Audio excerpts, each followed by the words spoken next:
बांग्लादेश में तेजी से बदलते राजनीतिक हालात पर पूरी दुनिया की नजर है, लेकिन पड़ोसी होने के चलते सबसे ज्यादा असर भारत पर पड़ने की आशंका है। इसलिए भारत ने पूर्वी सीमा पर सुरक्षा कड़ी कर दी है।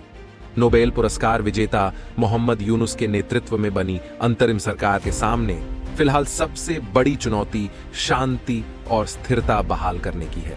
हालांकि बीते कुछ समय में भारत के कई पड़ोसी देशों में अस्थिरता बढ़ी है। भारत के लिए यह गंभीर चिंता की बात दो कारणों से है। एक तो वहां भारत विरोधी ताकतें खड़ी हो रही हैं और दूसरा चीन भी वहां अपनी उपस्थिति बढ़ा रहा है। अफगानिस्तान, पाकिस्तान, श्रीलंका, भूटान, म्यांमार में किसी न किसी तरीके से चीन का दखल बढ़ा है। इसलिए विशेषज्ञों का कहना है कि भारत को बेहद सतर्क रहने की जरूरत है। ऐसे पड़ोसियों के साथ हमें सभी सीमाओं पर सुरक्षा व्यवस्था चाक चौबंद रखनी पड़ेगी। भारत जिन देशों से घिरा हुआ है, हाल फिलहाल उनमें सबसे अच्छे संबंध बांग्लादेश से ही थे, लेकिन वहां का नया घटनाक्रम चिंता बढ़ाने वाला है। दूसरे पड़ोसी देशों को देखें तो मालदीव में चीन समर्थक सरकार है, म्यांमार में सैनिक शासन है जो चीन का समर्थक है, नेपाल में हाल ही केपी शर्मा ओली प्रधानमंत्री बने हैं, जिनका झुकाव चीन की तरफ ज्यादा है। नेपाल के नए राजनीतिक मानचित्र और 100 रुपए के नए नोट पर छपे नक्शे में लिपुलेख और लिम्पियाधुरा को नेपाल का हिस्सा दिखाया गया था। इन दोनों जगहों के अलावा काला पानी को भी नेपाल के भूभाग के तौर पर दिखाया गया था। ये तीनों जगहें भारत नेपाल सीमा पर उत्तराखंड में स्थित हैं।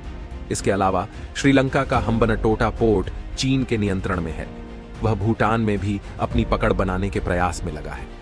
चीन और पाकिस्तान तो पहले से ही भारत के लिए खतरा बने हुए हैं। उनके साथ कई युद्ध हो चुके हैं। बीते कुछ समय में श्रीलंका, मालदीव, नेपाल, म्यांमार में राजनीतिक बदलाव के बाद भारत के लिए स्थिति और विकट हुई है। बांग्लादेश में तो हालात बहुत तेजी से बदले। सिर्फ 5 सप्ताह में प्रदर्शन और हिंसा इतनी बढ़ी कि चुनी हुई प्रधानमंत्री शेख हसीना को देश छोड़ना पड़ा। कई कट्टरपंथी संगठन इस हालात का फायदा उठाने के प्रयास में लगे हैं।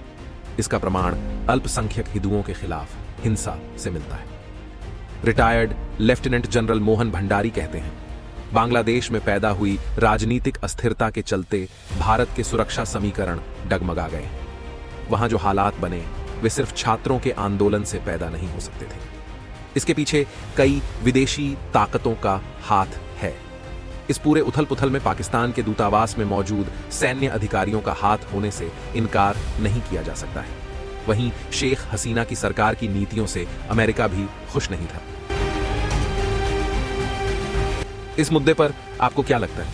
आप हमें कमेंट बॉक्स में जरूर बताएं। धन्यवाद।